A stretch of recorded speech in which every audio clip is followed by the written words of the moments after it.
시의 이 슬로건도 그렇고 모토도 그렇고 지방에도 희망이 있는 대한민국, 이 소멸이라고 하는 그런 최대 위기의 정면에 있다. 기본적인 소득이 제대로 안 되니까 괴멸이 되는 거죠. 수도권의 개발제한구역을 해제하겠다라고 지금 정부에 서고 있습니다. 그 농업을 같이 키워나가야 될 그런 과제가 되는 거죠.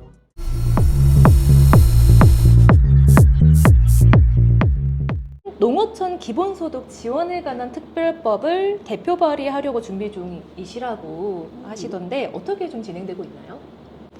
그 출발점은 우리 이 의원님과 함께 공동 작업을 했었습니다. 제가 전남 도당 위원장으로 있을 때, 그 농어촌 기본소득 그 특별위원회를 만들어서 우리 책임을 우리 이 의원님이 맡았거든요. 그때 이제 외부 전문가들과 함께 이 농어촌 기본소득을 전남에서 어떻게 이 적절히 시행할 수 있을 것인가 하는 연구 용역을 했어요.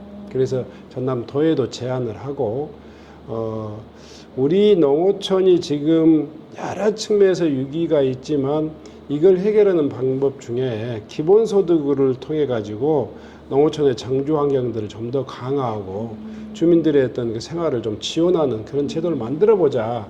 이게 우리 전남 도당이 지금까지 노력해 온 상황입니다. 이재명 대표께서는 이제 이 경기도 연천군에서 이미 시범 사업을 하고 있었고 또 정치적인 공약으로 또 제시했잖아요.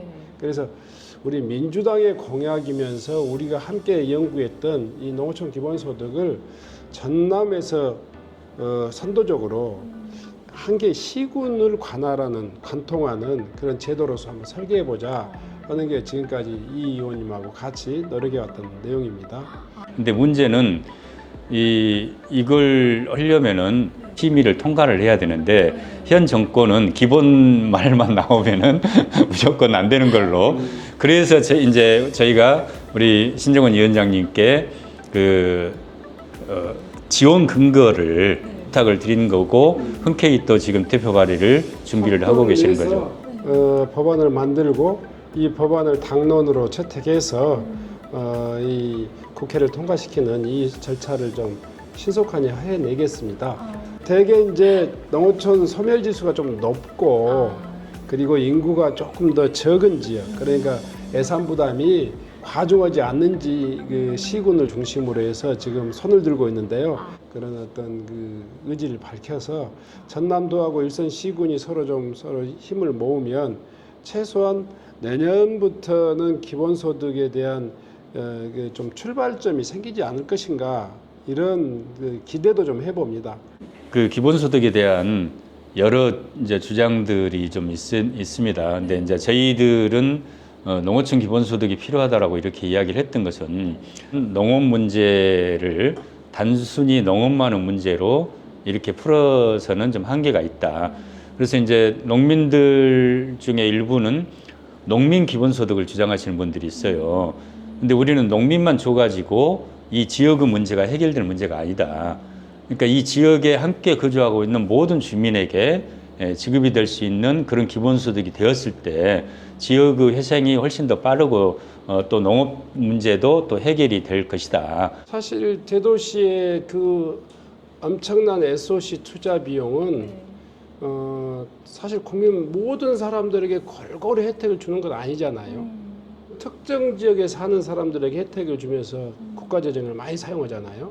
그러면 그 외 지역에 소외된 사람들에게는 어떤 방식으로 지원해야 되느냐, 이런 문제가 있는 거죠. 이제 지방 소멸이 되고 있는 지역에 예를 들어서 지하철을 건설한다고 했을 때 그걸 누가 이용할 것이냐, 몇 명이 이용할 것이냐라는 전제가 생기고 또 할 수 없는 그런 정책이 되곤 하는데, 그래도 내가 있는데, 내가 여기 살고 있는데 지하철이 있다면 정말 편하게 이용할 텐데. 뭐 테슬라의 뭐 일론 머스크인가요? 또는 뭐 마이크로소프트의 빌 게이츠랄지, 뭐 페이스북의 뭐 저커버그나 뭐 이런 사람들조차도 기본소득을 주장을 하고 있습니다. 지금 현재 인구 감소 지역 지원 특별법이 제정이 되어서 시행이 되고 있지 않습니까? 근데 그에 따라서 지금 지방소멸 대응기금이 1년에 1조씩 이렇게 해서 10년간 10조를 지원하겠다라고 이제 하고 있는데, 이 인구 감소 지역 지원 특별법을 좀 개정할 필요가 있다고 봅니다. 왜냐하면 이 사용 용처를 방금 우리가 논의한 기본소득 재원으로도 사용할 수 있도록 해야 되는데, 공모를 통한 사업 뭐 선정 방식이 이렇게 되다 보니까 이렇게 용역업체나 이런 걸 통해서 결국 외형적으로 보여지는 이러한 사업들 위주로만 진행이 되어버리고, 그래서 사실 지방 소멸 대응이라고 하는 부분하고 상관없는 일들이 진행이 되고 있는 이런 현상들이 좀 있습니다. 그래서 그런 부분들이 함께 좀 고민되어지고 검토되어지면 좋겠다 생각합니다. 중요한 말씀이어서 네. 뭐 그 부분에 대해서는 적극적으로 검토해 보겠습니다. 지방 재정도 결코 가난하지 않다. 다만 어떤 방식으로 쓰느냐, 어디에다 쓰느냐, 이게 중요하다. 이런 지방 재정을 정말 지역 현실에 맞게 해줘야 되고, 정말 소외된 계층들을 위해서 직접 지불 방식도 얼마든지 도입할 수 있는 재정 여건이 된다. 농민운동가였던 신정훈과 정치인 신정훈이 변했다는 이야기가 한간에 떠돌고 있습니다. 이 부분에 대한 오해와 진실 어떻게 되나요? 항상 제가 현장에 운동을 해왔을 때도 저는 합리성과 현실성을 굉장히 중요시 생각했어요. 실용성을. 그러니까 주장하는 것은 자기가 추구하는 가치로서 중요합니다. 다만 현장의 운동은 지역민들의 삶을 바꾸는 데 기여할 수 있어야 됩니다. 정치도 마찬가지지만. 그래서 끊임없이 지역민들과 농민들의 이익 그리고 권리, 이걸 실현해내는 그런 농민운동이 돼야 된다, 이런 생각을 했기 때문에 저는 승리하는 농민운동을 나름대로 실천해 왔다고 생각합니다. 그 대표적인 사례가 수세투쟁의 승리 아니겠습니까? 저는 정치권에 들어서서도 현장의 농민운동가들과 끊임없이 토론하고 논쟁하는 것이, 지금 100%를 다 얻을 수 없으면 50%라도 목표로 가자. 50% 얻을 수 없으면 30%를 목표로 가자. 어떤 공론의 장에서 결정되는 것이기 때문에 우리가 주장할 수 있는 바하고 우리가 실현할 수 있는, 실천할 수 있는 바가 있습니다. 네.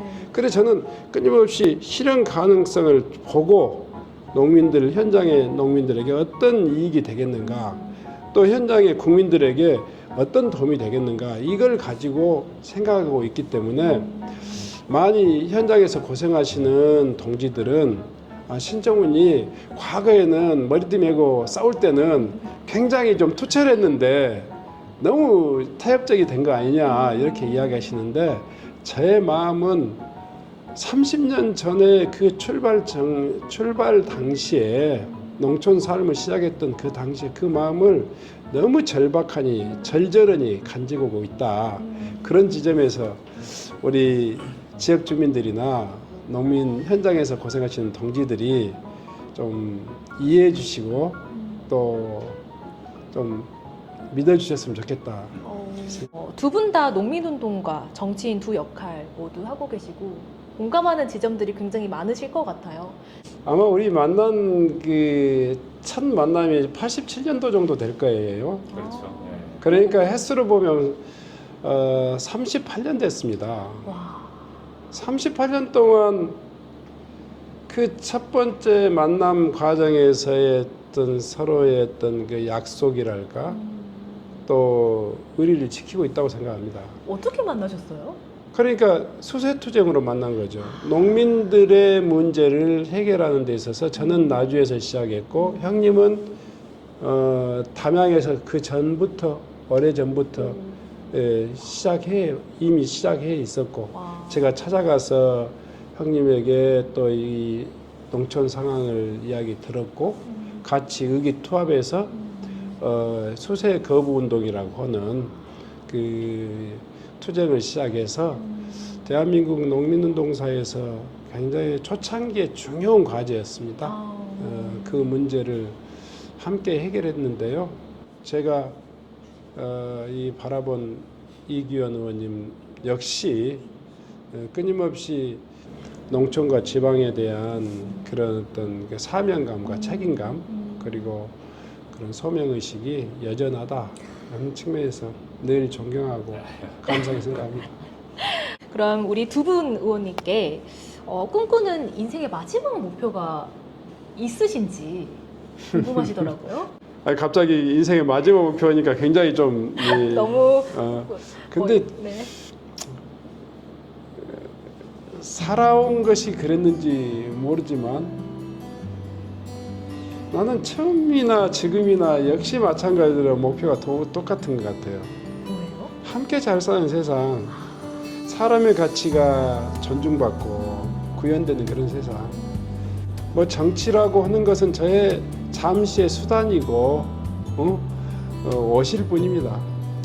제가 의연하게 이루고 싶은 세상은 함께 잘 사는 가까이에 사는 사람들하고 함께 서로 사랑하고 존중하고 그렇게 사는 그런 삶을 꿈꾸고 있습니다. 정말 우리가 그 살고 있는 세상이 어떤 세상이 과연 그 바람직한 세상일까 이런 고민들을 이제 실은 젊었을 적부터 이제 해왔던 거지 않습니까? 근데 저는 그것을 좀 추격해서 말씀드리면은 자치와 협동으로 이렇게 행복한 공동체를 그런 걸 만들어 내는데 작은아마 기여했으면 좋겠다. 이제 이곳이 이제 정보문화산업진흥원의 콘텐츠 지원 센터거든요. 근데 여기에서 지금 메타버스 캠퍼스 사업을 지금 중점적인 과제로 이렇게 하고 있답니다. 콘텐츠를 만들어서 제작도 하고 또 그러한 인재들을 양성하는 일들도 이렇게 하고 있고 또 그러한 기업들을 지원도 하는 일도 하는데 좀 이 부분에 우리 위원장님께서 각별히 관심을 좀 갖고 많은 좀 지원을 해주셨으면 좋겠습니다. 여기가 또 그런 의미 있는 공간이군요. 네. 이제 마지막으로 넌센스 퀴즈 하나 드리고 이제 이 자리를 마치려고 합니다. 그 9마리 개가 알을 낳는다면 뭘까요? 9마리 개가 알을 낳는다면? 9마리 개가 알을 낳는다. 왜 알을 낳죠? 9마리 개가 알을 낳을 수도 있죠. 넌센스 퀴즈니까. 9마리. 잘 모르겠는데. 구독, 좋아요, 알림 설정 눌러주세요. 구독. 네, 한 번만 같이 해볼까요? 네. 구독, 좋아요. 알림 설정 눌러주세요.